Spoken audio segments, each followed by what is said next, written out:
How can you be sure that your external reality is not just a projection of your mind? The people you know, the people in wider society, do they exist at all? Or is this entire universe an elaborate procession of events created for you by you? If a tree falls in the woods and no one is around to hear it, does it make a sound? Or can events only exist with a witness? Solipsism is the philosophical idea that one's mind is the only thing sure to exist. As an epistemological position, solipsism holds that knowledge of anything outside one's mind is unsure. The external world and other minds cannot be known and might not exist outside the mind.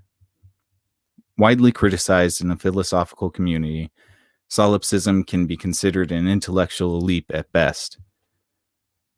Surely each and every human has their own reality, but that does not necessarily mean one cannot know outside of the self. Perhaps this philosophy has some redeeming ideas worth exploring. Could seeing everything around you as an extension of yourself put humankind on track to utopia? Or in an era in which technology has us more and more physically isolated, could this widely disputed philosophy be a harbinger of dystopia? The program you are about to hear is fiction, science fiction. We make no guarantees, however, how long it will remain fiction, fiction, fiction.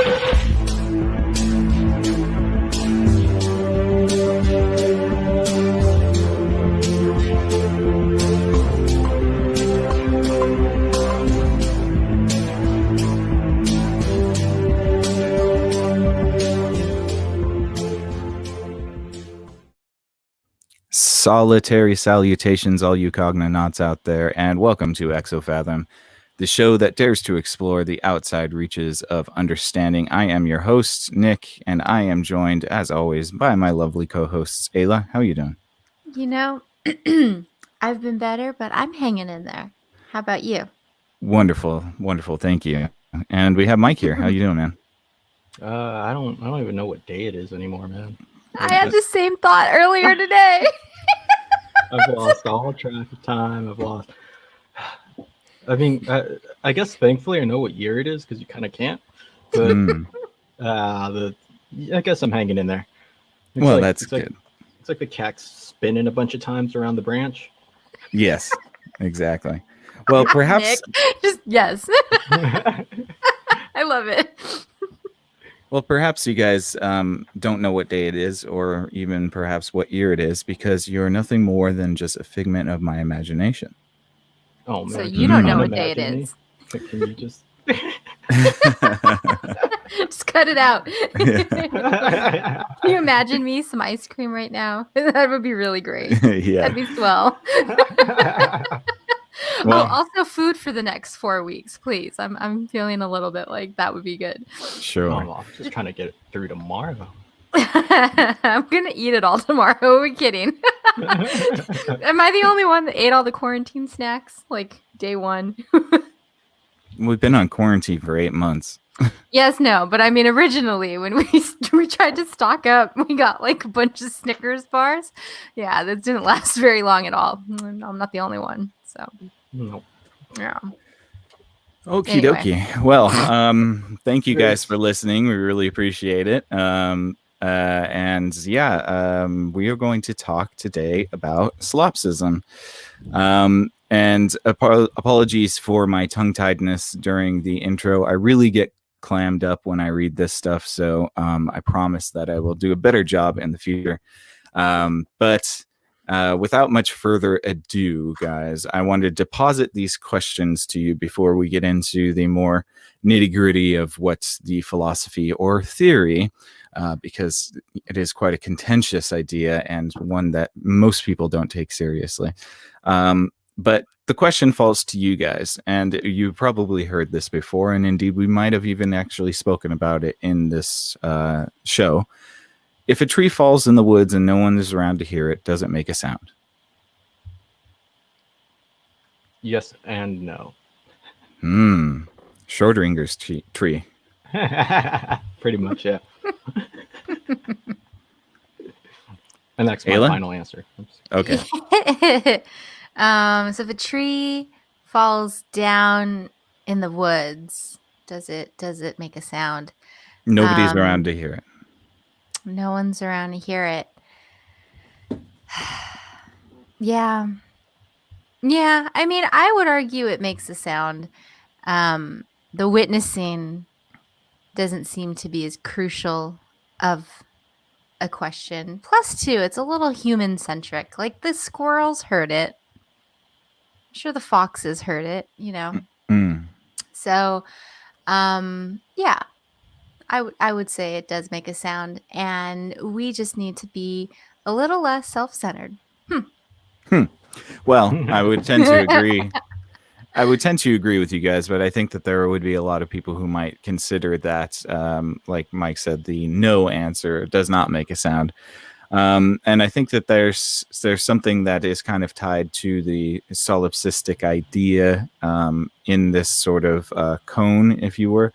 So then my next question, I guess, would be, and I guess I'm asking it to people who might not be holding this position, but if a tree fell in the woods and you were not around to hear it, would it make a sound? Oh, definitely not. No. Okay.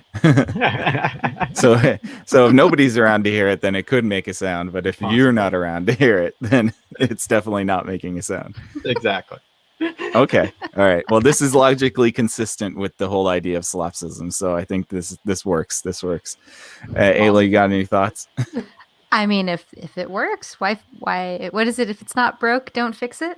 Well, I think you're going to find that most of this philosophy is quite broken, and a lot of people, yeah, and it's pretty much panned. At least from what I was reading, in most of the writings that I read, there's a pretty concise way of breaking this down and kind of refuting it. But before we get into any, there's some disdain towards it. Yeah, I think a little bit of disdain for sure. But before we get into maybe the critique of solipsism, which I have in store for us in a little bit, I wanted to get into the origin and then some of the tenets and ideas considering it. And then we can get into the critique. And then I wanted to do one last section, and that'll be more of a free-form conversation about the emergence of technology and how it possibly could be creating a solipsistic universe. So, without much further ado, on the origins of solipsism or solipsism, because I always do the SOLO, but it's SOLI. So it's solipsism. Solipsism. Solipsism. It's technically solipsism. Yeah. I like to call it slopesism, and then just get people even more angry. Slothsism. Slothsism. That'll be that could work too. I dig it. So solipsism was first recorded. Are you sure that's how it's? Okay, sorry. It just sounds so weird. Solipsism. Well, that's how it's spelled. So I'm gonna pronounce it how it's spelled. Okay, sorry. Okay, is that all right with you? Yeah, Okay, I just cool. I keep hearing lips when you say it. Well, the word lips is in the word, so you're gonna hear it. Okay, I'm sorry. Okay, I'm getting my head in the game, guys. All right, I appreciate it. You're throwing me off. All right. Good Lord. You'd think if you were figments of my imagination, you'd stop throwing me off track a little bit. Jeez. All right. Almost or maybe you're stalling. I'm not trying to prevent you from destroying us. What if you find out it's all true and then we just fade away? That's true, huh? It's possible. Okay, so solipsism was first recorded by the Greek pre-Socratic sophist Gorgias, who is quoted by the Roman skeptic Sextus Empiricus as having stated, "Nothing exists. Even if something exists, nothing can be known about it. Even if something could be known about it, knowledge about it cannot be communicated to others." Now, it's important to note that Gorgias, I believe, is considered a sophist, or somebody who was trained to make elegant and attractive arguments, but not to pay attention to whether or not they might be true, which I think has a lot to do with why there's a lot of critique about this form of idea. But much of the point of the sophist was to show that objective knowledge was literally impossible. The argument has largely been seen as an ironic refutation of a Parmenides, yeah, that's it, thesis of being. Gorgias set out to prove that it is as easy to demonstrate that being is one, unchanging and timeless, as it is to prove that being has no existence at all. Regardless of how it is largely been seen, it seems clear that Gorgias had focused instead on the notion that true objectivity is impossible, since the human mind can never be separate from its processor. How can one communicate the idea of color by means of words, since the ear does not hear colors but only sounds? This quote was used to show his theory, and that there is nothing. If there were anything, no one would know it. And if anyone did know it, no one could be able to communicate it. This theory, thought of in the late 5th century BC, is still being contemplated by many philosophers throughout the world. This argument has led some to label George as a nihilist, one who believes nothing exists, or that the world is incomprehensible and that the concept of truth is fictitious. Although it is important to note that nihilism believes that even the self is nothing, which is considered a bridge too far for the solipsists. For the main argument, where George says there is no thing, he tries to persuade the reader that thought and existence are not the same. And by claiming if thought and existence truly were the same, then everything that anyone thought would suddenly exist. He also attempted to prove that words and sensations could not be measured by the same standards, for even though words and sensations are both delivered from the mind, they are essentially different. And this is where the second idea comes into place. So, I wanted to ask you guys, what do you think about all of this just so far? And what do you think about the concept of ideas and thoughts being separate from existence? Is that something that you would consider? It seems kind of a stretch to me, but I can kind of see the thought process going on. It's a big enchilada. It's a lot. That's a lot of thinking to process.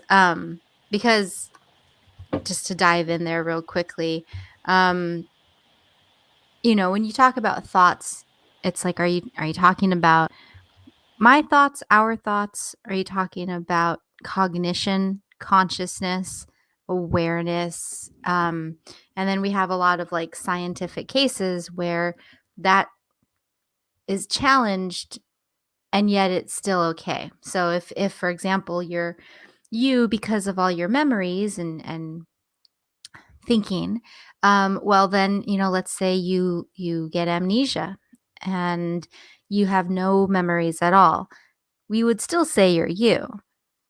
So it's like one of those things where you can slowly chip away at all of the proof and easily show that there's nothing to really stand firm on. But then you can kind of go the opposite way, and you can find ways to chip away at the nothingness concept. So I feel like it's just one of those things that's teetering along so much of what humanity wishes to know and can never know. So yeah, it's just a lot to get into. I'm like trying to think of other anchors, but also philosophy is not something that's like well rooted in my memories and understanding. Actually, when you mentioned wanting to do this episode, I had this funny anecdote where I was going to be like, some concepts don't jive as well with me, but that must be because they have figured something else out. And I can sense that. And my ego says I'm super smart. So I'll just wait until down the road, like, anyway, I don't know if that makes any sense. But the point is that I'm still very fuzzy about the concept. And yeah, it's just hard to think about it in such a broad context.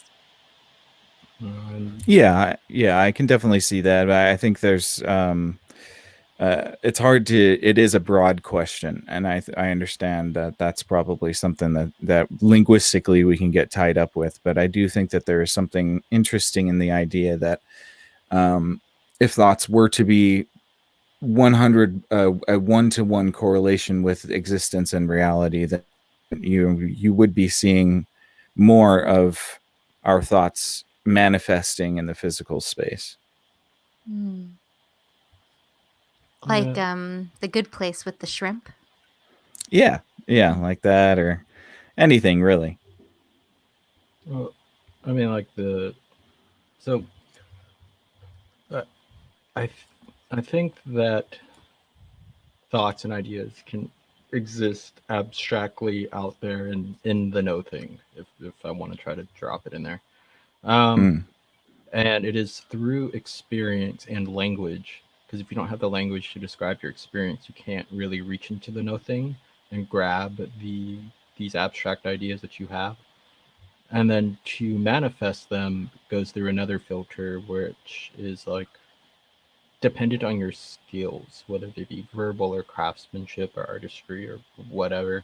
Um, but I do think that you do not need to have certain experiences to have certain ideas. Like you can reach into that no thing and pull out some random thing if that's your intent. Yeah, that is an interesting point, because I think you're right.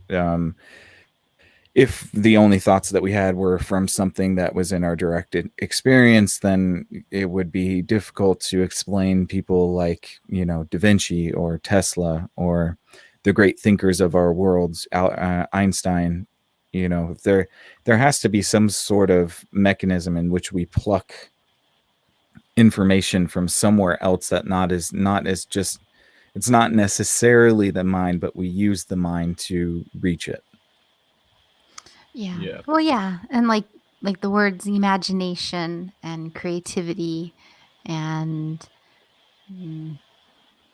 dreaming. I mean, like these are modes of cognition where it's like you're saying you're pulling something out of the ether that hasn't been presented before. And it kind of gets back to that quote that you shared earlier, which kind of puzzled me for a little bit. How can anyone communicate the idea of color by means of words, since the ear does not hear colors but only sounds?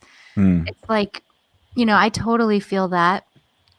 And then at the same time, this idea of pulling something from the beyond kind of is counter to that. And then there's also now, because of science, cases where people do see sounds or they do hear color.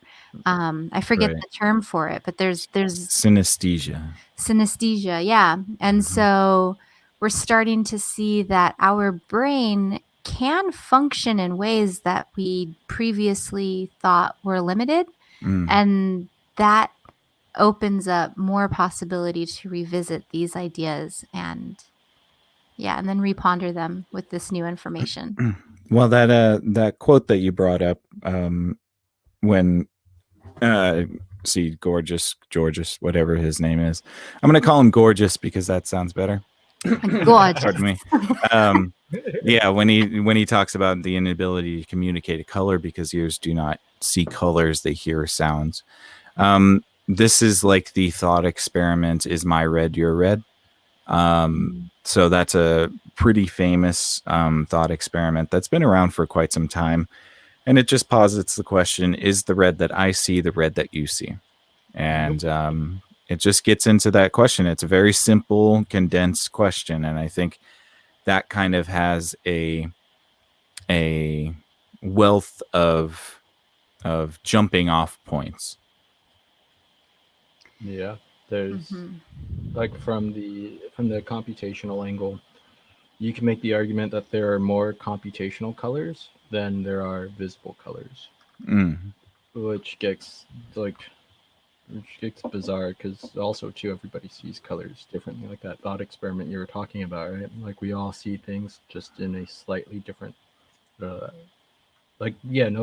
one color will be exactly the same, and so that's where like you can kind of go down that solipsist rabbit hole It's of like these colors are unique to me and me only. Mhm. I'm making up now that this is the blue that I prefer versus some other blue that might actually be the blue I prefer to the other person. Right. So Yeah. you can fall down those rabbit holes real fast. Pretty easily, I would venture to say. And it's even just take it to another step. It's just, even if you do have the same sort of blue, if you're trying to communicate blue or red to another person, their interpretation of it might be flawed. So it's that the concept that the red, when it travels from me to you, it's the game of telephone, and somehow something is getting lost in the mix. Um, and so I think that's kind of an interesting idea, that even if we're able to explain our experiences to the most concise way, there will still be an inability for the person listening to fully comprehend what you're trying to say. Yeah, I really like that analogy or idea, because as you were saying it and as Mike was talking about it, I started to wonder, like, what would be interesting would be to look at the gap in mutual understanding between two Joe Schmoes, and then look at the gap between two artists who Mm, know the difference between Tuscan light and I don't know, San Diego light or something, who know all right. the names of the different colors, who study them and how they change when put to other colors and tones and things like that. And to just see how much of that gap is linguistic and how close you can get to it. But like you said, even with that nuanced pedagogy of like information and context, you're still not going to be able to meet all the way and trust that Mm-hmm. as you maybe widen the gap, right? Like, let's say you had a box of Crayolas and you're trying to mix and match. Like, you can point to the same thing that has the same qualia of the red. So, Mm-hmm. so I might think this red is chartreuse, and they might think the red's flamingo pink or something, which is a big gap, but bear with me. But we would both agree that this particular crayon has the same qualia that we each equate with the word red. Right. So that's where it's like it gets really interesting, because then if we continue to talk about this red and we apply it to something that I see with that color, well, I base that off of that, then I'm now incorrectly calling this thing red, and this other person's Ah, saying that's not red, right? yes, you've touched on something, and that's another thought experiment. Actually, it's called the beetle in the box. Mm. And this thought experiment basically says everybody has a box, and inside their box, they are told there's a beetle inside their box. They can only look at their own boxes and explain to people what they see inside their own boxes, but they cannot see what is inside everybody else's box. Therefore, the definition of beetle transforms from a bug into just a simple definition of whatever is in this box. Mm-hmm. Yeah, exactly. Talking about knowledge, tiers of knowledge representation, right? Mm, Like we Sure. can call anything a thing or stuff, but as the need for context comes around to do whatever we need to do with the words, we have to more precisely find the essence of the things that we're choosing to say, right? mm-hmm. But we can always abstract up. So I think it's a necessary quality for tech people. I think they should learn, but they should know that already. But basically, just how to explain things in a easier way, in a more abstract way, right? Right. And I And think, oh, sorry, go ahead. no, fine. You lose information in that abstraction, Mm, and as you go higher and higher up from the original message, right? Um, as you go up and up, you lose more and more and more and more, and as you lose the small bits, you end up losing the big bits of the message, which may be more important. But right. in the very least, the message is communicatable. Mm, So that's Well, the I mean, trade-off. yeah. I think it's interesting because you're touching on, like, you know, descriptors, which is why a lot of folks will move on to interactions, interrelational if then clauses, statements, things like that. So now this crayon that I was calling a red crayon, this is a red crayon used for drawing, or so, you know what I mean? So like you start adding on these different elements to things. And so that's, yeah, it's just, it gets really interesting and juicy because there's semantics, and then there's, I don't know, these other different tiers of understanding, one of which I know is relational. So like if you think about math or logic, or even I was watching the Queen's Gambit this past weekend, and it's all about chess. And sorry, my dog's stomping in here, and I thought somebody came into the house. She's loud. But yeah, but just in chess, how yeah, it you start to appreciate that it's such a focused game on relationships.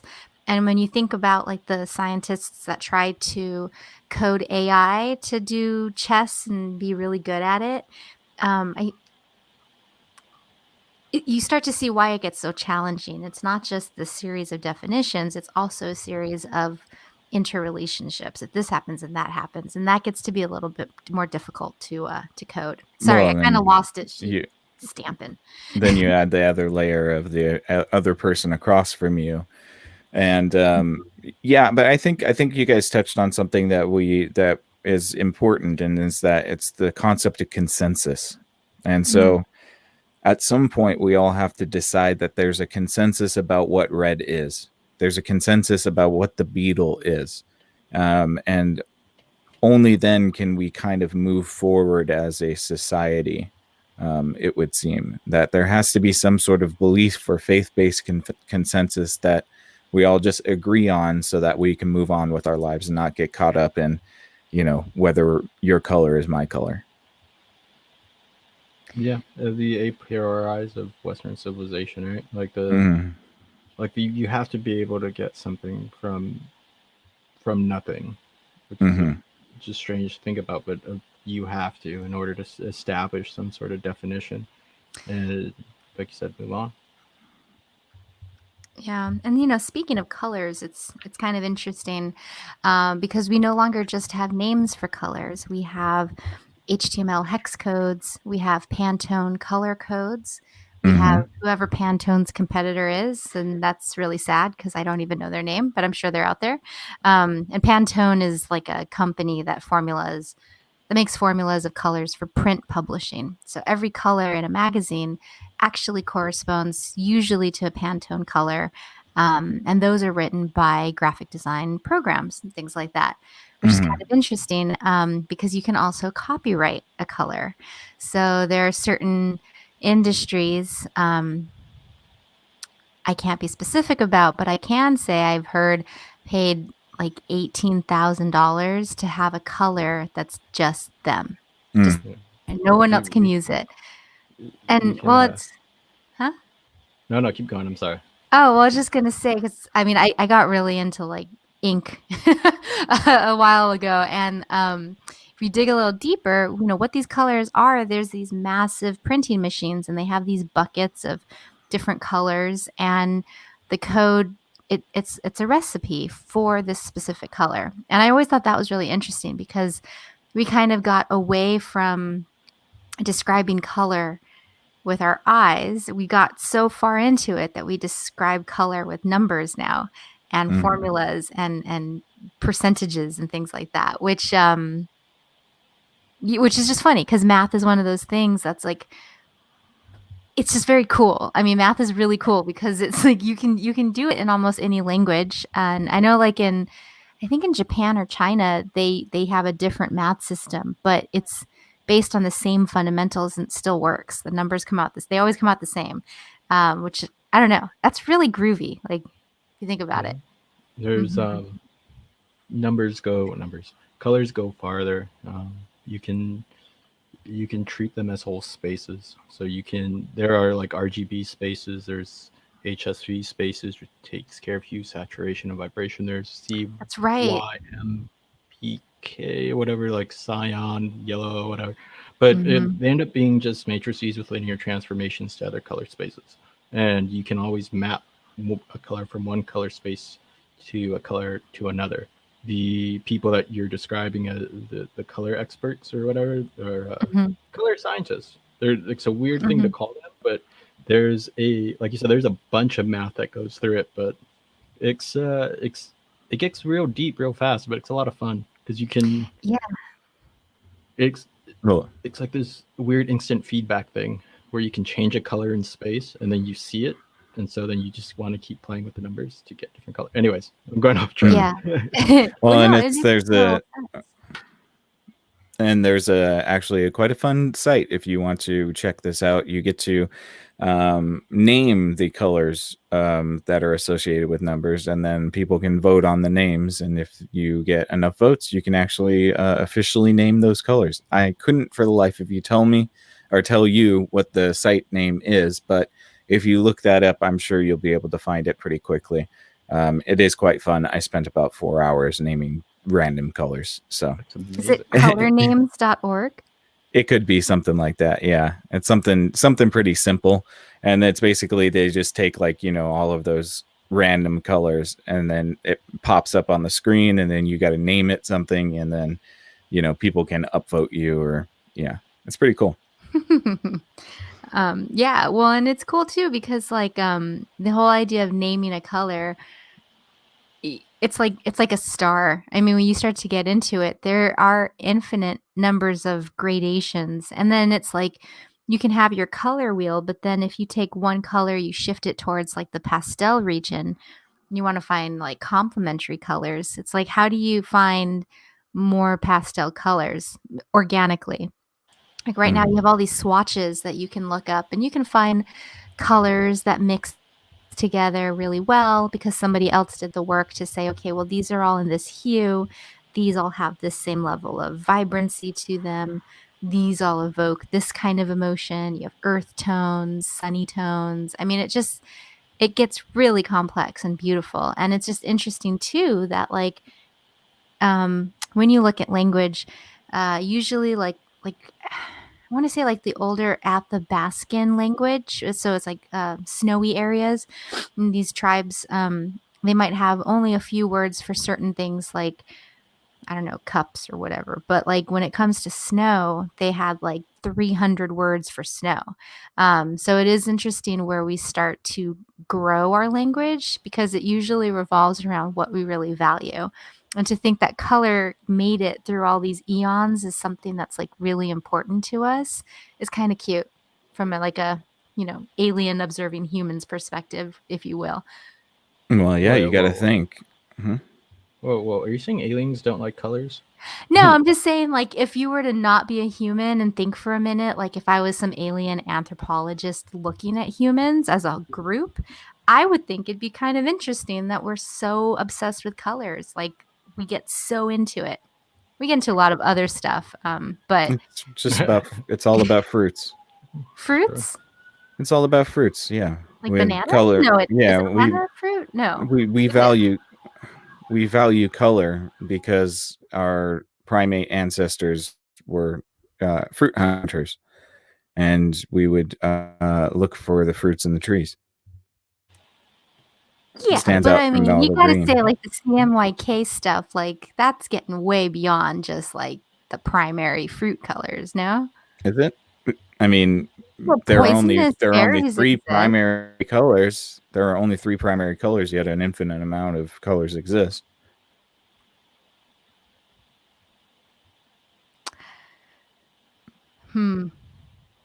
Well, sir, that's Windows log off sound.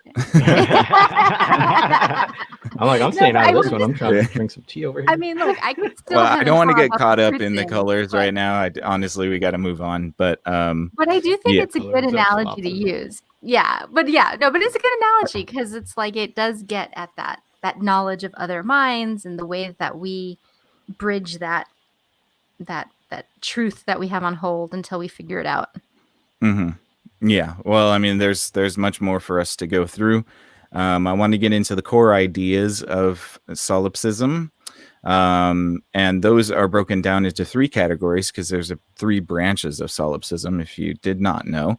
There's the epistemological, the ethical, and the metaphysical aspects of solipsism. So the epistemological, and that's a mouthful, solipsism deals with the idea that we cannot know anything outside of our minds. Solipsists argue that only true knowledge is that what we know about our own internal thinking.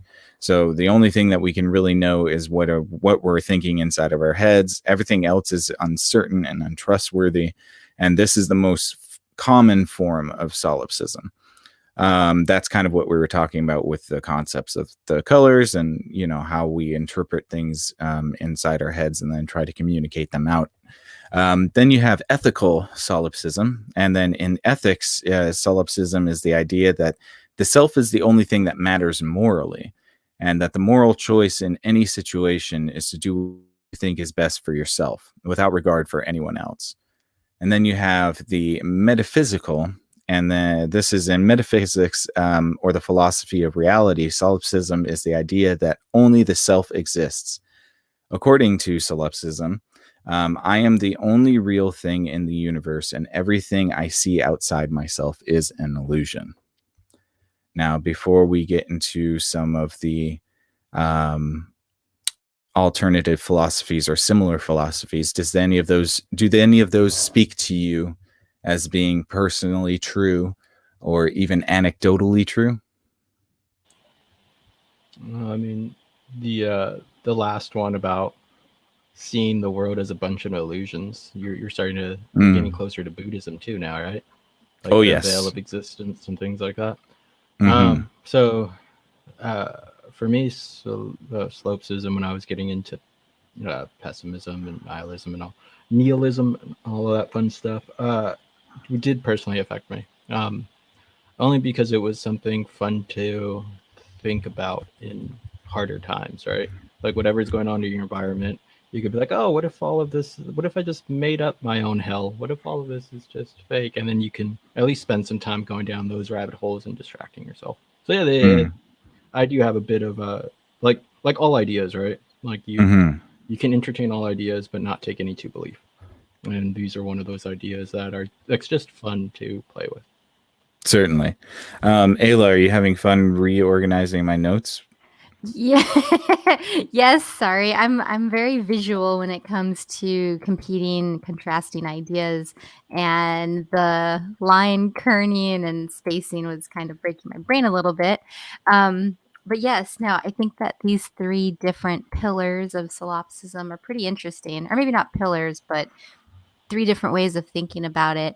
I like that they break it down because each one has its own juicy entanglements to consider. So I do find all of them really fascinating, especially because like Mike was saying, the metaphysical solipsism does into this kind of like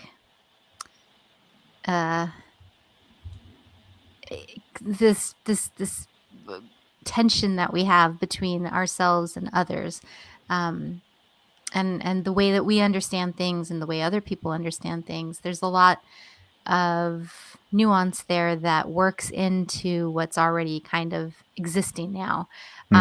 But then like ethical solipsism is just as valid a thing to consider because, ethics and morality, the way that we govern our actions, and then the way that we say, the extent to which we can say other people should act this way, these are discussions that have been around for a really long time, and we are still navigating them. So to be able to just kind of take a step back and kind of just at their core think about them is pretty cool. So like, this would be antithetical to like a utilitarian perspective, maybe, where it's guiding things based on everyone outside of you, whether it's merited or not. I mean, you could just go on for days. Yeah. Well, and I think, sorry, go ahead, Mike. I was just going to touch upon like the idea of the egoist as well. Like we're getting for the ethical solipsism, like the egoist just makes decisions for themselves, and that's the highest. Like whatever serves the ego is the best for the world, and that's what you touch. Like that's what we're touching upon too, which seems kind of like it works for capitalism. Kind of, yeah. But you could Until you have. also. Okay. Yes. Oh, sorry. Go ahead, Nick. No, it's okay. Go ahead. Oh, well, I was going to say that was originally how I read it too. And then I started wondering if it's also the ethical idea or the morality idea that like I need to focus on my actions in the world. That's what's important. So it's like not so much saying I'm above everybody in terms of like my needs or whatever, but just saying like my individual actions are the things that I will be like, well, I don't know. Does that make any sense? That doesn't make a lot of sense. I guess it's more like instead of it being a governing principle where it's like my utility towards myself, I see it as more that like soul route where like this life is all about you in the sense that it's about your soul and its progress. That's what I meant to kind of like bring in there. Like you can just define it in so many different ways. Right. Yeah. Well, I think it needs to be said that ethical solipsism is critiqued as morally defunct. So you guys are a bunch of degenerates, and Well, I'm a so I have no morals or ethics. So, right. That's right. Yeah. That's right. what is this? What are you talking about? It's interesting, Plus, actually. too, Ethical solipsism. Yes, Ayla. sorry, no, there's a big lag. Go ahead, Nick. No, I was just going to say it's actually ethical solipsism is considered a pejorative because of the reasons that it disregards everybody else around you. So I do understand this kind of concept, and I think we're going to touch upon it in a little bit because I do have a question about this, Ayla, that you kind of caught on to. And there's this sort of reflexive inverse idea inside solipsism that I think is interesting, but I will definitely bring that up and then cue you when I have that question ready. Goody. And so we got into we kind of got into the epistemological solipsism when we talked about the colors, so I was going to bring that up now, but I think we've already kind of covered that pretty sufficiently. And we kind of talked about the importance of communication and consensus, and that's how we can kind of ensure that we're not just living in our own little heads. And so I wanted to ask you guys before I get into a couple similar philosophies that have to do with what solipsism embodies. And it's this idea that, and I think Ayla kind of touched on this, is there's this inversion sort of reaction to the, I guess, more selfish aspects of solipsism. And it seems to make a reflexive sort of action or idea in the opposite. So if you were to consider that you are the only person in existence and that everybody is just an extension of what your mind is perceiving or what you generate, do you think that there's any utility in that concept? Because it really could be quite a beautiful concept if you were to integrate that as a holistic sort of philosophy, but it really also hinges on how well you wanted to treat yourself. So I think there's something that's kind of really interesting about the concept of seeing somebody as an extension of yourself, but solipsism seems to miss something integral about it. And I'm wondering if you guys have any insights.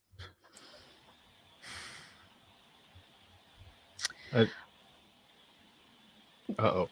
This is going to be a weird standoff. Go ahead, Mike. It's okay. We got a little bit of a delay here, so. Yeah, that's not good. So I think the thing that it ignores is the path. Like, if you look at anybody in the world, you could be in that person's situation, no matter who they are. Mm-hmm. Whether or not you work, like where like it's an extension of yourself, and talking to people and communicating and all this stuff, you can start to build empathy, and you will start to see how you can change yourself to emulate their behaviors. And I think that's what solipsism misses, is that whole path of integrating somebody else's qualities into you, and thus completing the extension of the self of the other person. Yeah. If that makes sense. Yeah, it does. Yeah. Ayla, you got anything? Yeah. Just pondering over there. Pondering, got a thought soup going. Yeah, no, it's just interesting because my first knee-jerk reaction was like, yeah, there is utility, right? Because if you see everyone as an extension of yourself, then you're more motivated to do right by them and to want everybody to be good and happy and free because that's what you'd want for yourself. But then you start getting into tricky areas because it's like, well, can you still feel that way when there's people that are extensions of yourself that are harming you, you know? So it's like, would how does that break Yeah. down when you start to kind of imagine that like loop? It's a But little then victim blamey. well, but yeah, and then it's also like what's the word? Uh, sorry, such of yourself, and then yeah, so it's like you think that you're the only one that can extend out, but it's also like it feeds back in on itself. And then you remember that people don't always have their best interests in mind sometimes, you know, the ideas of like self-sabotage and all those kinds of things. So I guess that does kind of get into that like there's this one quote that I like to meditate on, and it's like, for there to be world peace, I must achieve inner peace or something like. Do you know what I'm talking about? It's like Yeah. yeah, and so the idea that like world peace starts within you. Like if every single person took it upon themselves to find peace within, would we find a truly peaceful moment? Yes, but it's so easy to say, well, I'll find peace when my neighbor stops mowing their lawn or whatever, their dog stops barking. So there's all these like roadblocks in between. So, and then those influence me. So it's like, yeah, that's why I'm pondering, because it is like a little bit victim blamey. Like if they're all Well, I me, mean, then I'm at fault. But then it spins out yeah. because Well, why look, would they you be me? shouldn't. But Yeah. okay, well, you shouldn't necessarily tie yourself in knots because this is a widely contested theory, so you don't have to worry about putting too much effort into critiquing it. And But I do because worry. These are the things. No, yeah, this particular one's been on my mind a lot. No, because it's just like it does make you think like, um, okay, so like here's another thing, and we just saw this today, Nick. You know, like if you spill a cup of milk, on some days when you're feeling fine and dandy, you're like, oh, there I go again, and you just clean it up. But then other days you're just devastated. You spilt it, it got everywhere, everything's sticky now, and you gotta like move everything, and it's just the worst. And so it does get into this idea of like, you know, do we create our own reality? And I know a lot of like new age people will talk about like manifesting and abundance cultivation and raising your vibration, which is shamey because it's saying if you're not feeling those ways, you're attracting it. But it's also like sort of true sometimes. Like I can feel it sometimes, but then I'm like, I don't know, because you got all this other stuff going on. So this is why that particular question, yeah, is a lot. It's a juicy one. well Juicy said. one. Yeah. Very, very concise. Was it? Sorry. Yeah. I'm kind of rambling. Like I said, All right. it's Mondays. You're Rough just No Mondays. worries. Well, I mean, to that end, there is an instance of proven solipsism that we all experience, each and every one of us, and that is when we are infants. And it's because infants don't have anything called object permanence. So therefore, we all know the peekaboo game, and we all know that infants tend to react pretty dramatically to the peekaboo game. And that's for a reason, because when they cannot see you, they literally do not think you are there. So babies are quite solipsistic. Of course, when they get older, they start to learn that there are others outside of their little universe. And I'm sure everybody was devastated to find that out when they were old enough to figure it out. But I'm Wait sure a minute. Hold on, dude. any I'm sibling, still dealing sibling with would trauma be of Santa Claus. What are you right. telling me? There's other people in this world? Right. I just got an image of a parent being like, "No, baby, this was proven wrong. Yeah. Solipsism isn't a thing." Yeah. Get over it. Yeah, baby. Well, I think as somebody who is an older child or the eldest child, I had Well, here 5 we years go. without any siblings, and I think in a lot of respects, my solipsism died when my sibling was born, because you realize that it's not all about you anymore.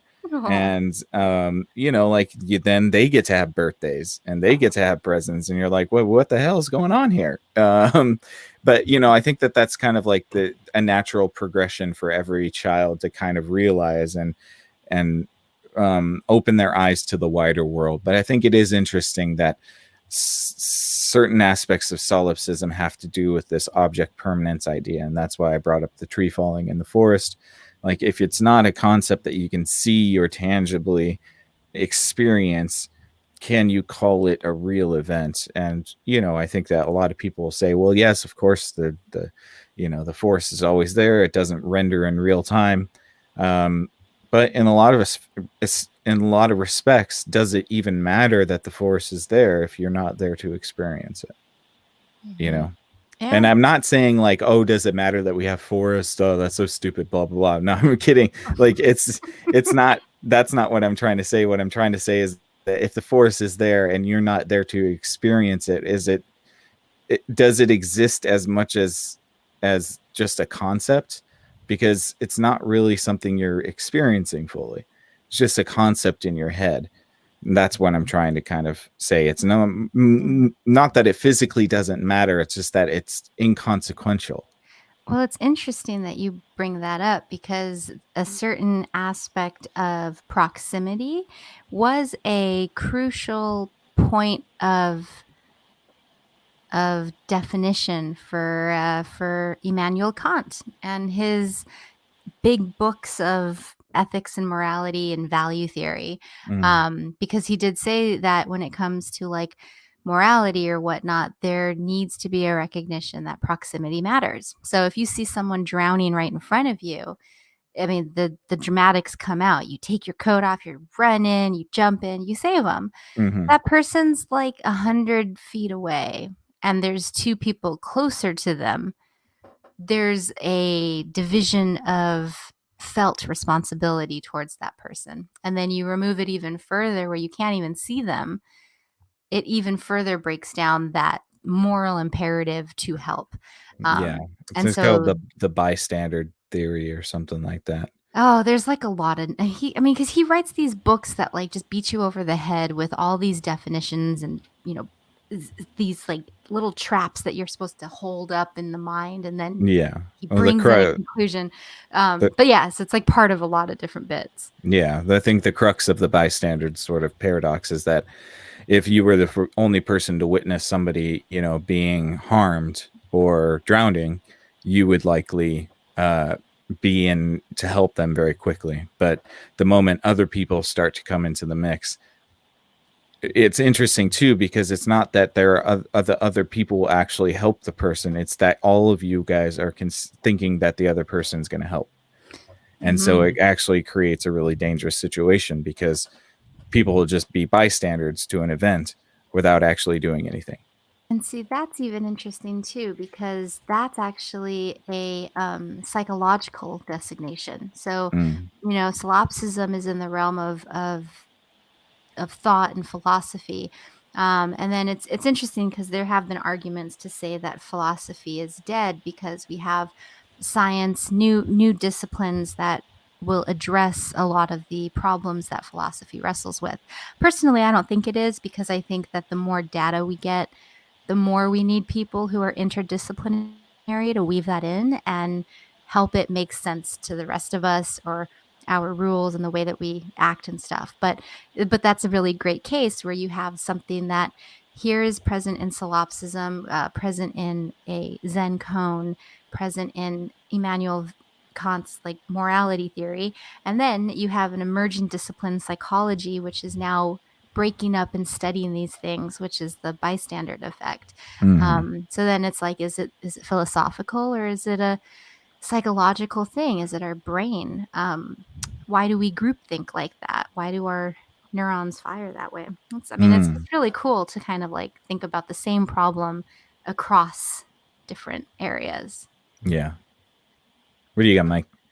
I was just going to ask if you think that philosophy is different than psychology, because I see psychology as a school of philosophy. Yeah, I mean, I think that it definitely carries the torch for certain ideas that have been relayed in philosophy for a very long time. Absolutely. Well, and maybe perhaps one explanation for the bystander effect.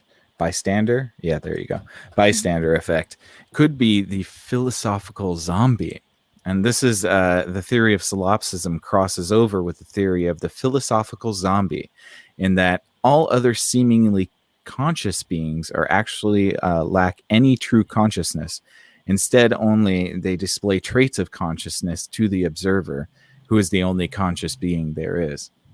This kind of harkens to the very famous NPC meme that we see on the internet.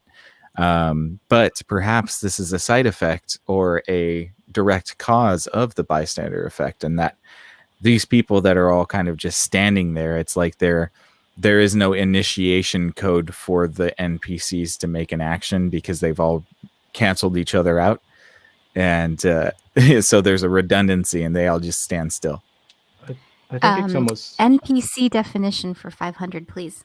Oh, non-player character.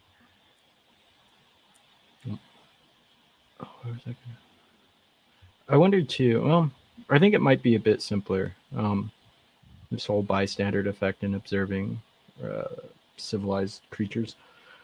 I think it might be the difference between a predator and prey within the same species. So, like all the bystanders, the people that stand there and do nothing, would typically be prey. They'd be prey animals. Like like when a rabbit gets hunted and it gets caught, it doesn't.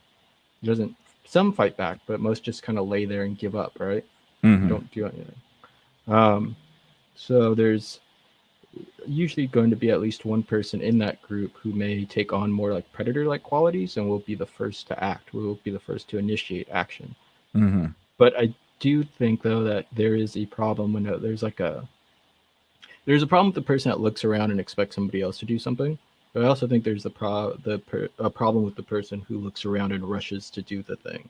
Like there has to be some middle ground where you're taking in this cognitive. We're trying to understand what's going on and then act in a situation if somebody is drowning or if somebody's in trouble. Like, as if you see a fight happening, you may not want to just instantly run up and break it up, right? You may want to figure out what's going on. Obviously, if there's a dude standing over another dude just beating the hell out of him and the guy can't fight back, you should stop it. But I think there's a bit. I think it's simpler and a bit more happening within the phenomenological instance of the event. Yeah, well, I think they're all video game characters, so there. No, I love this philosophical zombie idea because it kind of well, I don't know. I mean, I guess it just depends on at what point you're thinking about this idea. So, like, if this idea comes into play for the bystander effect situation, then that does help things because you're like, okay, well, we're all here seeing this same thing. Or even like take it at like a green light, for example. Have you ever been at a red light and you're waiting there and then it turns green and you take a minute to leave, but then you notice the person to the left of you hasn't gone yet and then the person to the right of you hasn't gone yet and you're all like, okay, we should just go. Because when you see someone else delay, there's this thinking like, oh, am I missing something? There's a pause. Yeah. So then it's like, but if you were to assume everybody was an NPC or the philosophical zombie and you're like, well, I'm the only one that exists. So I say that light's green and you just go. Or I say that I'm the only one capable of saving that person from drowning. See, this is what I mean about there's a certain reflexive inversion about these ideas that actually come to kind of a positive conclusion. Because if you are living in a world of NPCs and you witness somebody being harmed or drowning or something like that, then the concept that you are the only person might help you make decisions for action. Conversely, it might make you apathetic to anybody suffering. So there's this So weird yeah. dichotomy there. Yeah, no, I love it. I mean, I love the idea that you can turn it back on itself and use it in a way that's positive and productive. Where I get caught up though is like, okay, so I got to go to Laos many years ago, and it was a really wonderful trip. At one point, I was walking through the forest and I saw a man and his son on a scooter drive off a cliff in front of me. And I mean, I knew the cliff was there and I saw them go off of it. And I was absolutely frozen because nobody else reacted. And I thought, wait. And there just was this moment of complete shock and brain freeze. I had no idea what had happened.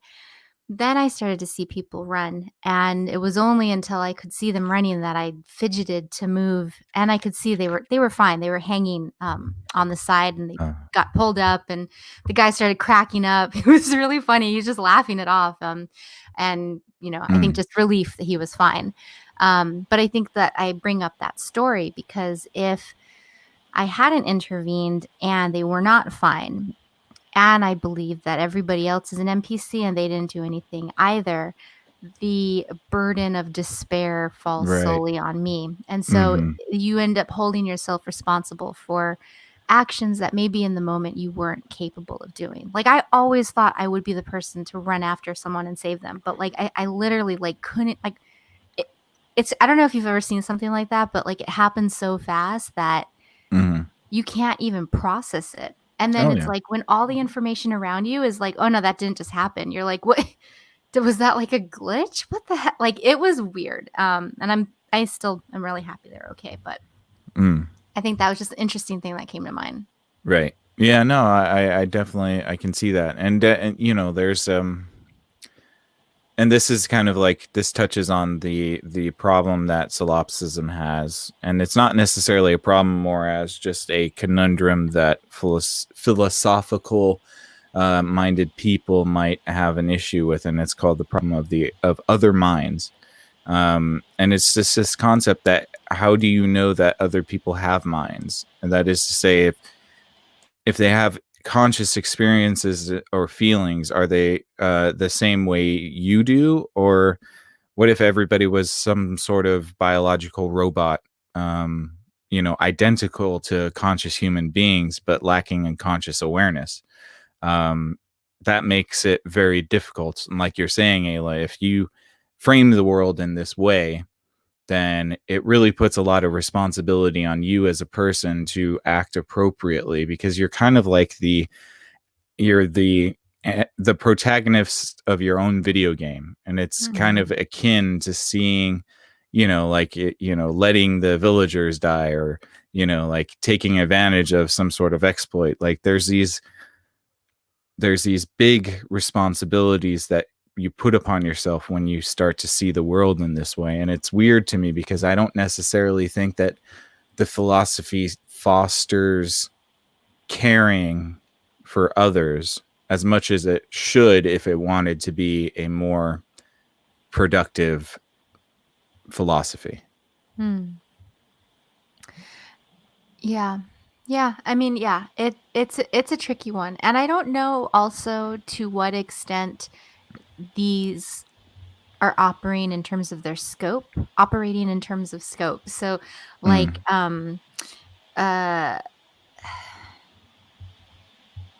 there's me and then there's other people.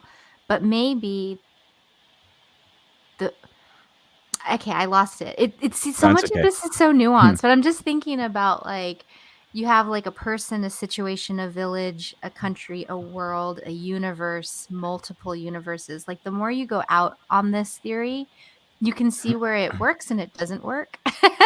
And so it's like you can just So if others are extension of yourself, and any kind of self-care should be projected onto the others, because the others are still you. So the amount of damage you do to the others is in relationship to the damage you want to do to yourself. And I don't necessarily think within this framework it's neglect, but just a framework that doesn't get used a lot. And so, obviously, the first couple times one tries a philosophical framework or anything, it's going to be a little rough, little hit and miss. But I do think Right. it does have capacity for caring of others in a very egoist way. Yeah, I agree, and I think that there's something that, and actually to bring it up, religions tend to kind of flirt with solipsism a little bit, in that, in religions you're supposed to see others as they are yourself, as you would yourself. You're all connected under God. Everything is kind of one.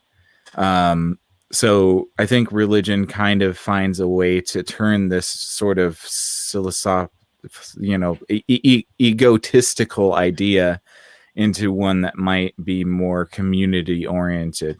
Not to say that there isn't that aspect of ego still there. It's just that it's they created an apparatus in which to push the person into a direction of more community orientation. There's so like you're shifting the responsibility of God to yourself when you go with like solipsism. So that's where like if you could walk into a church and go into a confession booth and give out all your sins and all that, that might free your mind up to feel better. But since you are your own God and you are your own devil, you are responsible for all of that, and you have to find a way to internally or externally, if you have somebody that is open-minded enough to have discussions like this with you, to vent some of that crap out, right? You got to find some way to do it. But yeah, no, I do think that religion pushes more towards the community because of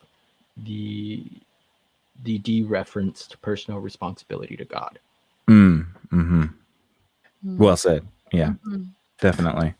Okay, cool. Well, I'm not gonna get too deep into the criticisms, because I think we've already kind of leveled some pretty decent criticisms at this idea. I just will say, when Plato was not a very good big fan of Gorgias. He had a pretty big dislike for sophist doctrines. And it's well known what he said. He said something along the lines of, okay, so in his dialogue, Gorgias, Plato distinguishes between philosophy and rhetoric, and characterizing Gorgias as a shallow, opportunistic orator who entertains his audience with his eloquent words, and who believes that it is unnecessary to learn the truth about actual matters when one has discovered the art of persuasion. That's a pretty sick burn from Plato. You want to know the sad thing, though? What? Sophist won. Yeah, that is very true. You can link them all the way to universities. You can link them to politicians. You can link them to the art of rhetoric, the art of persuasion. That's right. The notion that there is no objective truth, which I think is true, but there are subjective truths, is also very sophist. Well, I think very much. Yeah, and it's funny because when we talk about truth, and it's like, I think what Plato's trying to levy, and forgive me if this was obvious, but something that was not so obvious to me was the concept of truth with the little t and truth with the capital T. And I know I've mentioned this before, but here you can see it really perfectly illustrated, that even Plato would acknowledge, like, we're not going to know everything, but we can try.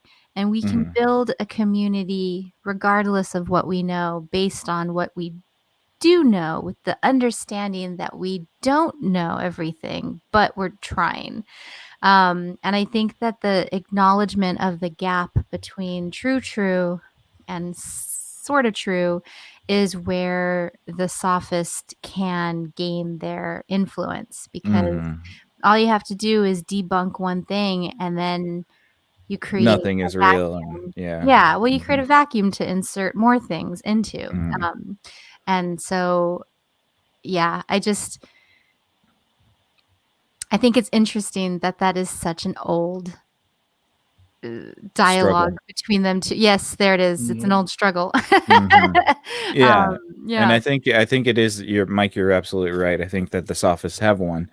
And it is interesting because it seems to me that Plato was just leveling about he, not a fan of the flowery language, and especially flowery language that doesn't really have as much depth as it sounds like it does. And I think you see that is pervasive in our society nowadays, in all aspects, really. And I think that's a really interesting critique of it for sure. It's just political correctness. Just the Just ancient stems anything. of political correctness. Right. Or relativism, kind of like, the deconstruction of consensus. Like there's, prior to this, I was saying that the sophists, who were basically, let's see, it was someone who was trained to make elegant, attractive arguments, but not really pay attention to whether or not they were true. So the challenging of objective knowledge and the concept that objectivity was literally impossible. Yeah, it's interesting to me when you look at this is not a sexy divergence, but at the same time, I think it's worth noting that over the past decades, maybe since the 50s or 60s or whatnot, we've had like a lot more requirements of different disciplines.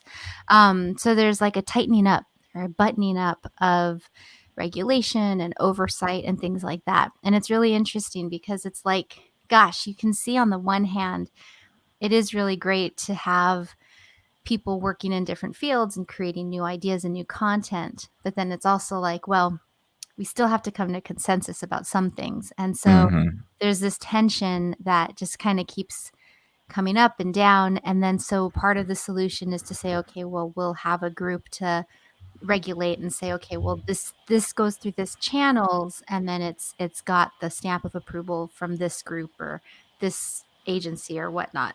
But then when you start to expose more of the little t truths that exist, it gets a little bit hard for people to digest and for things to remain the way that they were. So I don't know. I mean, again, this is like a fun, lighthearted podcast away from it all. But I do think that when like you step out and you start looking at these old dialogues, it's just interesting. We have not really made that much progress, even though we have made tons. So I don't know. I just, especially like with the internet, and you think about like information, this bits and information all over the place. And I know that and there's just like information like to regulate or to not regulate. Is it already? Has it always been? I mean, like it goes on forever. And then it's like, is it just me? If I could just get clear, then everybody would get clear because solipsism. I don't know. Yeah.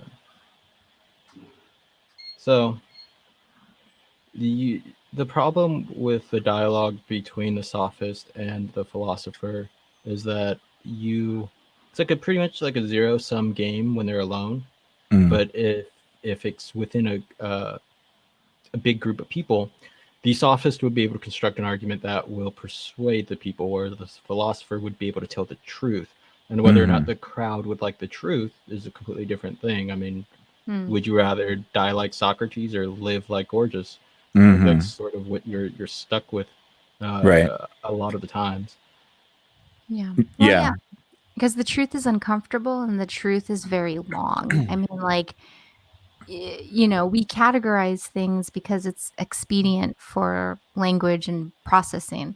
But if you start breaking it up even further and further and further and further, it's just, I mean, like, I don't know. Can't we just do math for everything?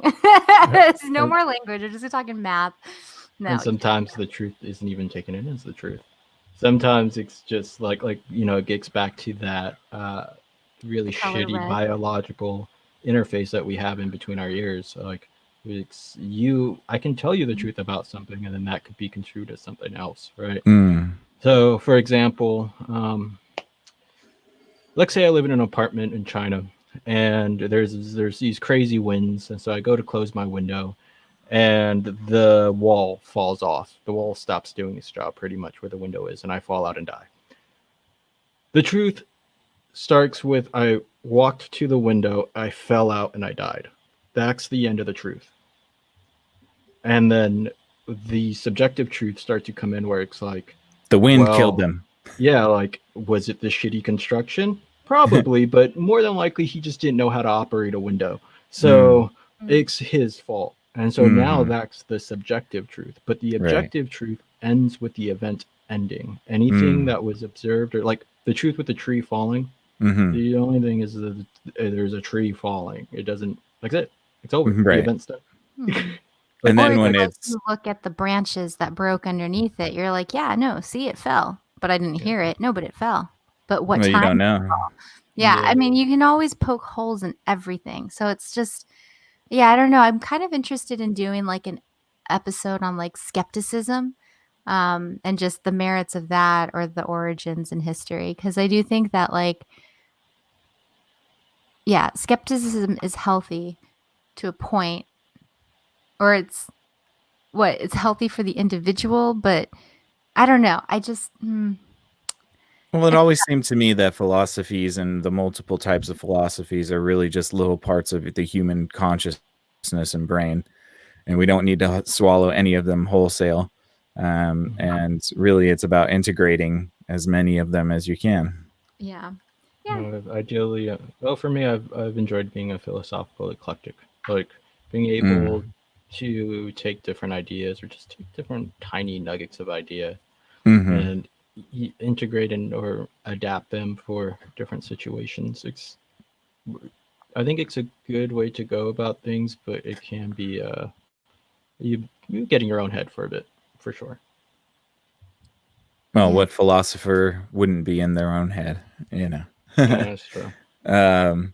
Well, cool. I'm gonna jump ahead a little bit because we're almost time for wrapping up, but I wanted to bring in this final segment with you guys, and I think that for as much as we've kind of proven or disproven solipsism, what worries me, and I will get your guys' input, is that in our increasingly technological era, we are maybe inadvertently creating the conditions in which people could actually start to adopt solipsism as a literal and perhaps real framework for their lives. Now, I can go a little bit deeper into that, but it seems pretty self-explanatory, but I'll just elaborate a little bit further. In that, technology is helping us become more isolatory in our connectedness. It would seem to me that we are not very far off from technology creating the parameters in which somebody could live in a universe in which they are the only ones there. And that doesn't necessarily have to be a simulation. It doesn't necessarily have to be some sort of high science. It could literally be somebody sitting in a room on a computer. And I think that when we talk about solipsism, I think we think of it as like this kind of grandiose idea that everybody else in the world is just some sort of like creation and not really real. But we're not really attacking the root of it, which is to say that even if everybody isn't a creation of my mind, if I can create the parameters in which I live in a situation like that, does it even matter that other people exist?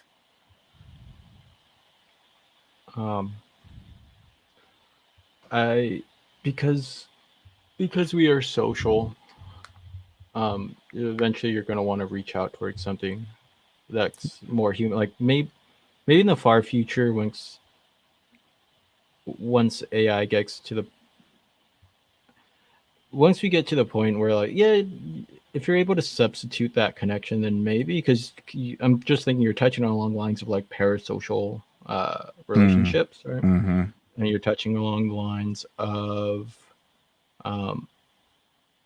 like a Deus Ex type thing, or Deus Ex Machina, or Ex Machina type thing, where someone creates all their own things, and in which case they are living a completely solipsistic life, right? Like I created a bunch of AIs that lived with me, and that was all I did, and that's the only place I hung out.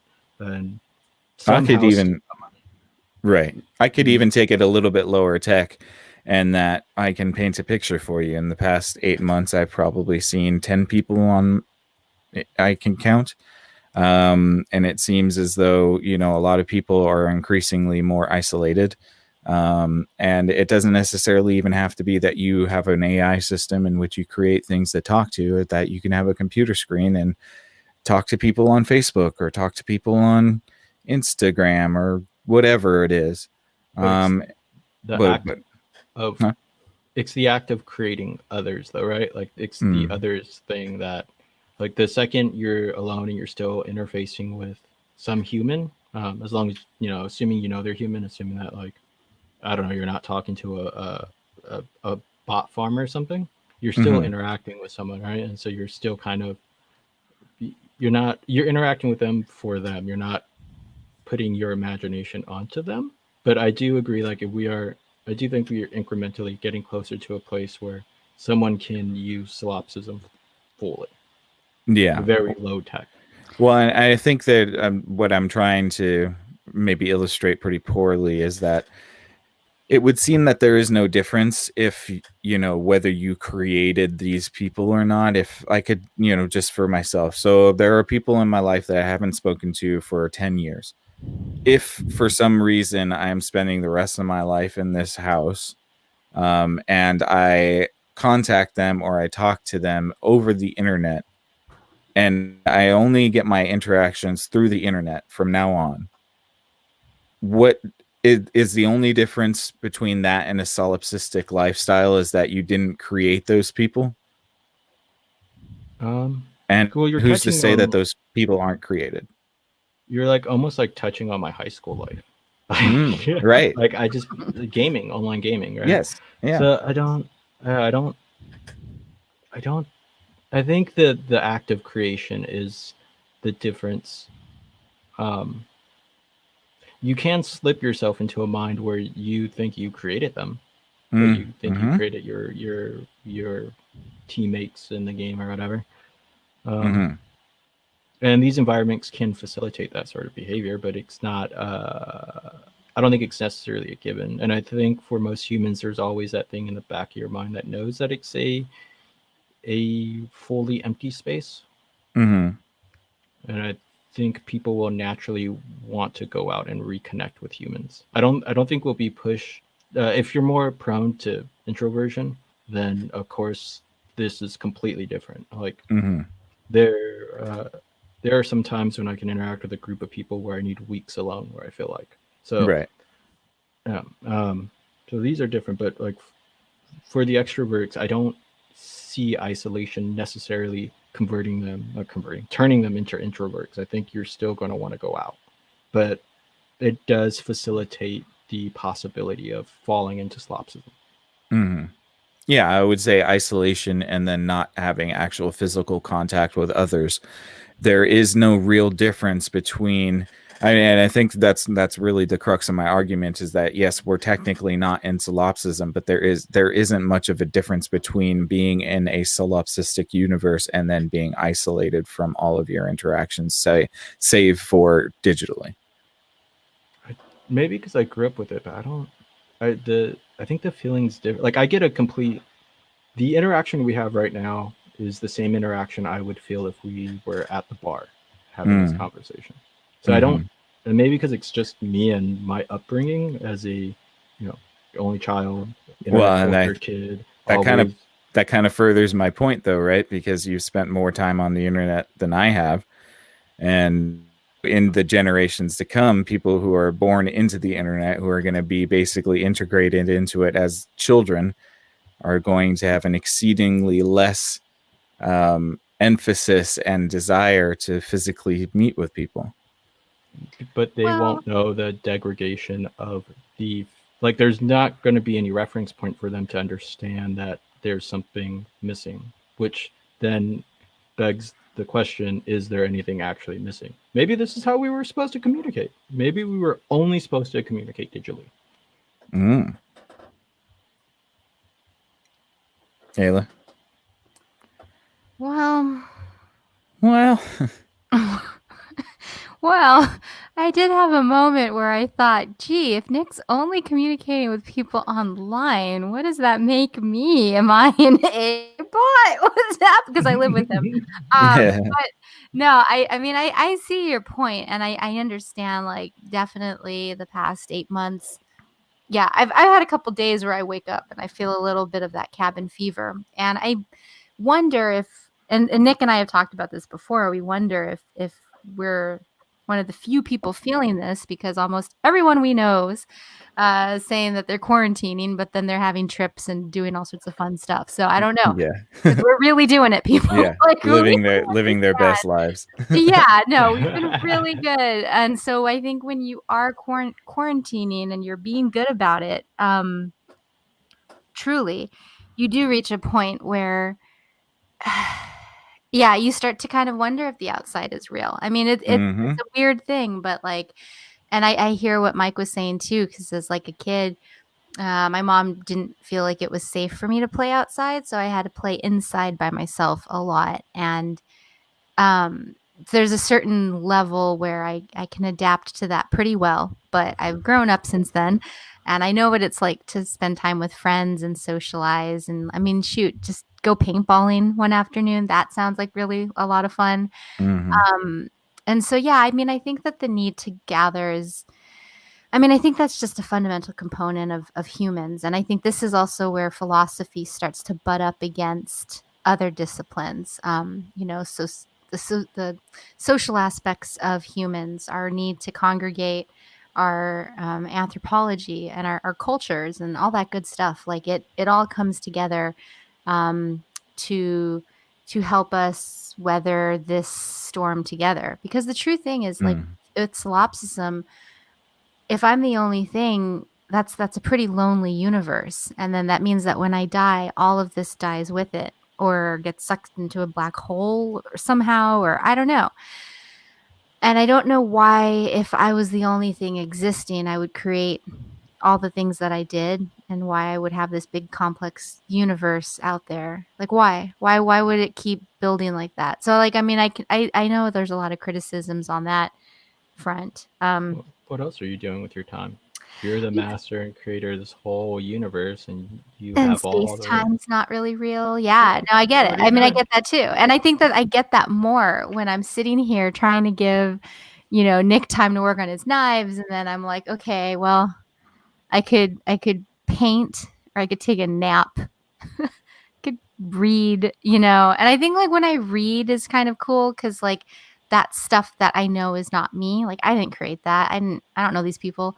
But yeah, I mean, I think you're speaking to, like, that psychotic break that can come in in the quarantine, for sure. Yeah, and you start to really ponder these things, as others have before us, and it's more salient now. But I will tell you, I was walking our dog tonight, and a kid was trying to tell me about her vacation plans that were canceled. And it was a trip to France, and it was her dream, and it got canceled. And she was really heartbroken about it. And I was really happy to hear that her dream was to go to France and cook with a real life French pastry chef.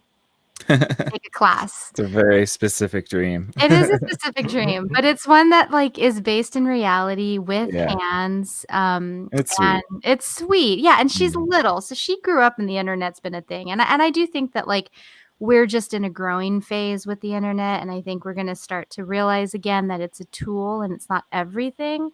And I do feel like we're starting to shift into that direction too. Like, a lot of the toxicity that we're seeing, I mean, it's like, and I've talked to this with Nick and Mike before, but it's like, if you go into a party, there's a different conversation you're going to have than if you're at an intimate dinner party, or if you're just getting drinks with your friends, or if you're, celebrating something. Like, those are all very different events and conversations, and we just lumped them all together. And so that I think is part of the issue. But I also think that like we can learn, we can adapt, and we can grow. And I think as long as we kind of all adhere to some sort of level of like aspiration, I think we can work out of this pandemic craziness for sure. I hope. Yeah, Okay. well, I think we all hope. I'm Well- rambling because now I'm like, oh Alright. God, yeah, this does suck. Yeah. All right. Well, I think I'm gonna wrap it up there, you guys. Do you guys have anything else you want to add before I close things out? Yes. If you ever do feel like you're the only person in existence and things are getting solipsistic for you, check out there's a book series. It's called The Moth Presents, and I think The Moth is like a creative fiction writers guild where people bring short stories. But they have one called All These Wonders, and it's about true stories about facing the unknown. And so I've been finding a lot of comfort in individual narratives, and I thought you might too if you're listening to this. Thanks for listening too. Yeah, I got nothing. I got no thing there. Very good. All right, guys. Well, thank you so much for listening. Thanks for hanging in there with us. I did stumble a little bit, but I got to get better. I need to get a clearer head, and I need to do a little bit of practicing beforehand. So, I do promise you guys I will get better about not stumbling over the key critical cold opens that I do. This is really just makes me want to nuke the entire episode because I'm like, I just stumbled that one line. It's okay. We can have on record that it's going to be like The Notebook, and he's going to read to me every evening. It's gonna be like more like the King's Speech. Wait, can we just pre-record it and then play it back? Yeah, Oh my God, the I King's should Speech pre-record is it. so good. Oh my God, if you haven't seen that movie, it's so cute. It's so good. So good. I'm I good will- reference, boo. I will do my best to pre-record next time and make cuts if I need to. But thank you. Thank you guys so much for listening. We really appreciate it. Please give us a follow or a feedback or a thumbs up or a thumbs down, whichever you prefer. Let us know how you feel. Let us know what you might want us to talk about in the future. Again, we really hope you enjoyed this. Please consider following us on Instagram, Facebook, and YouTube, all at Exofathom. And until next time, Cognonauts, you stay out there, and we will catch you on the next Exofathom. Good night. Peace. Later.